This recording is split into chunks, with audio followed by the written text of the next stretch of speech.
नमस्कार, आप सभी का स्वागत है योग और स्वास्थ्य पर आधारित हमारे इस बेहद खास कार्यक्रम स्वस्थ विचार में। मैं हूं आपके साथ आपका साथी विकास। दर्शकों, स्वस्थ विचार कार्यक्रम एक ऐसा कार्यक्रम है जिसमें आपको स्वास्थ्य से संबंधित जानकारी दी जाती है। तंदुरुस्ती को कैसे बरकरार रखना है, इस विषय में आपको बताया जाता है और साथ ही साथ विभिन्न प्रकार के रोगों के लक्षणों के बारे में बताया जाता है। कैसे रोग पनपते हैं, कैसे रोग शरीर में प्रवेश करते हैं और कैसे उनसे हमें हानि होती है, उस रोग से हमें क्या क्या नुकसान है, और फिर बताया जाता है आपको उस रोग का उपचार जो कि आपकी पहुंच में है। आप स्वयं अपना उपचार कर सकते हैं। और इन सभी विषयों में हमारा मार्गदर्शन करते हैं जाने माने असाध्य रोग निवारक गायत्री सिद्ध पंडित श्री लक्ष्मण दास रतन भारद्वाज जी। तो आइए सबसे पहले गुरु जी का स्वागत करेंगे और कार्यक्रम की शुरुआत करते हैं। गुरु जी, आपका स्वागत है। नमस्कार। नमस्कार। ये कार्यक्रम हम आप सभी के लिए ही लेकर आते हैं और हम चाहते हैं कि आप इस कार्यक्रम का हिस्सा बने। यदि आप इस कार्यक्रम को देखते हैं तो और आपके जहन में कोई सवाल भी उठ रहा होता है तो आप हमें कॉल कर सकते हैं। नंबर आपकी टीवी स्क्रीन पर है, या इसके अलावा आप हमें व्हाट्सएप के जरिए भी मैसेज भेज सकते हैं। और साथ ही साथ आपको याद दिलाते हैं कि जब भी आप इस कार्यक्रम को देखने बैठें तो कॉपी और पेन भी साथ में जरूर लेकर बैठें। जो भी नुस्खे उपचार आपको बताए जाएं उनको आप लिख जरूर लें। तो आगे बढ़ते हैं और शुरू करते हैं आज के मुख्य विषय पर चर्चा। गुरु जी, आज के इस अंक में पीलिया, एक ऐसे रोग के बारे में हम बात करने जा रहे हैं जिसको एलोपैथ में या इंग्लिश में जॉन्डिस भी कहा जाता है, क्योंकि ये एक ऐसा रोग है जो होता तो बहुत सामान्य तरीके से है, परंतु कभी कभी ये जानलेवा भी हो जाता है यदि सही समय पर उपचार ना किया जाए। सबसे पहले तो मैं जानना चाहूंगा आखिर ये किस तरीके का रोग है, कैसे ये पनपता है, इसके जो पनपने की जो विधि है या कारण है वो क्या क्या है? देखिए, बेटैमा खाना और ज़्यादा तली हुई चीज़ें, नशीली चीज़ें, ये पीलिए की जड़ें जमाने में एक किस्म का अमृत का काम करती हैं। और पीलिए का इलाज पूरे संसार में मेडिकल में तो बिल्कुल नहीं है। और रोगों को दबा भी लेते हैं, इसको दबा नहीं सकते ये। और इस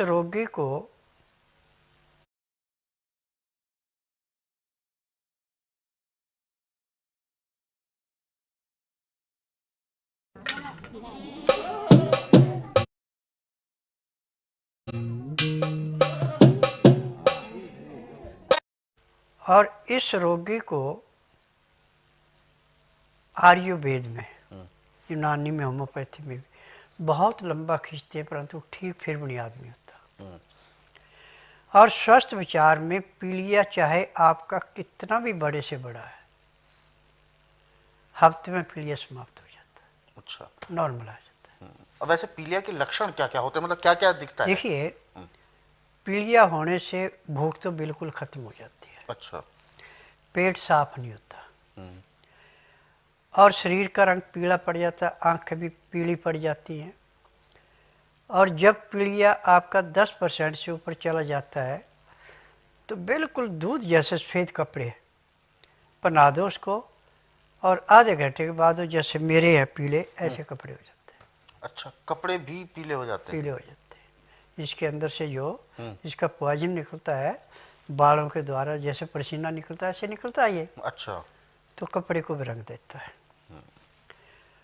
और जब 15% से ऊपर पीलिया होता है, डॉक्टर हाथ जोड़ते पे घर ले जाओ। अच्छा, यानी इसका उपचार नहीं है। नहीं है, लाइलाज कह दीजिए। हाँ, 1980 की बात है। एक अनंत पर्वत में प्रभु, जो फायर ब्रिगेड के पंप बनाता था, आग बुझाने के जो होते हैं, उसको पीलिया हो गया। अच्छा।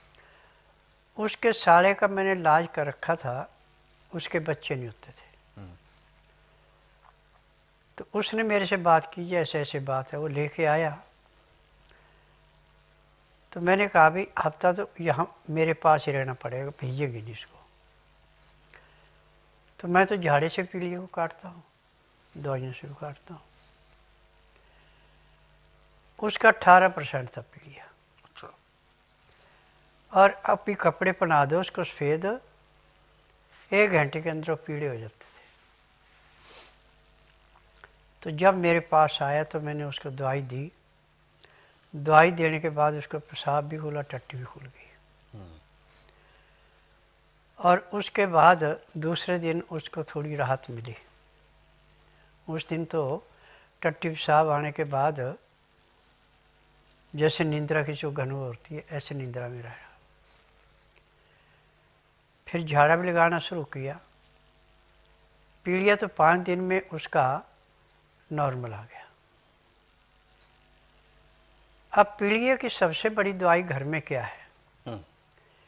आप सूखी हल्दी लाके कूट के उसका पाउडर बना ले मैदे जैसा, और गाय का दूध लाके उसका दही जमा लें। दही जमा के उसको सुबह भिगोएं। जब उस पर झाग आ जाए तो 1 गिलास,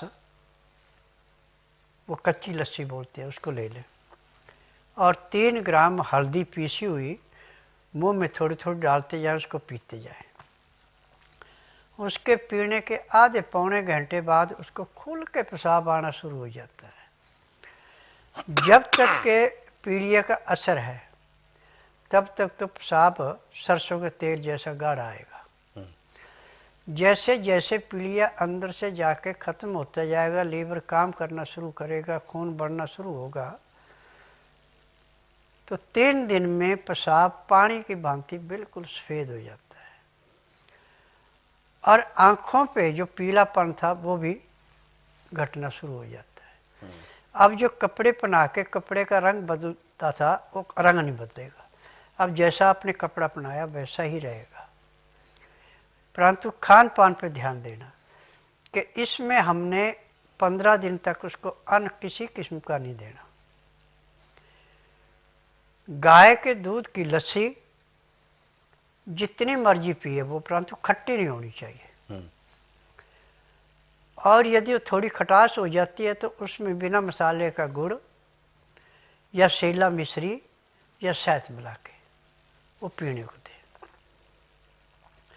और ऐसे भी शहद आप पानी में, दूध में, लस्सी में देते हैं तो शहद गले से नीचे जैसे उतरता है सीधा जिस ग्रुप का खून है उसमें चला जाता है। इसका अपना ग्रुप कोई नहीं है, ब्लड बैंक का है।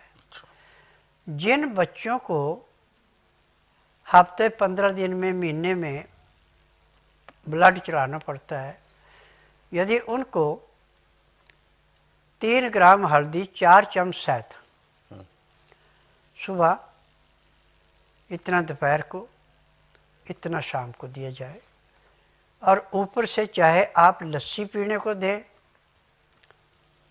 चाहे गाय का, बकरी का दूध पीने को दें,